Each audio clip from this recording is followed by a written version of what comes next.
स्वराज्य न्यूज मराठी, माझा हक्क माझं राज्य स्वराज्य। त्र्यंबकेश्वर मंदिरात व्हीआयपी दर्शनासाठी मोठा बदल करण्यात आला आहे।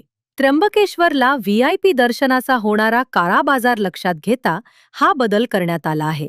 त्र्यंबकेश्वर मंदिराच्या ट्रस्टने व्हीआयपी दर्शनाच्या पासचे दर थेट 2500 रुपये केले आहे। याआधी हे तिकीट फक्त 200 रुपये होतं। नव्या प्रस्तावानुसार सकाळ आणि संध्याकाळ या 2 सत्रात विशिष्ट वेळेतच दर्शन मिळणार आहे। ही सुविधा आजपासून लागू करण्यात आली आहे।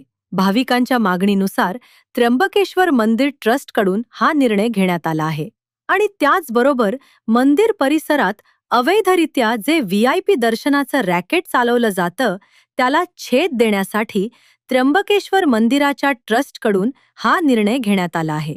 भाविकाची फसवणूक टाळण्यासाठी हा निर्णय घेण्यात आला आहे। मागील काही दिवसांपासून भाविकांची मंदिराबाहेरील या रॅकेटकडून फसवणुकीच्या खूप तक्रारी येत होत्या। त्यामुळे त्र्यंबकेश्वर देवस्थानकडून हा महत्त्वपूर्ण निर्णय घेतला आहे आणि भाविकांकडून या निर्णयाचं स्वागत केलं जात आहे।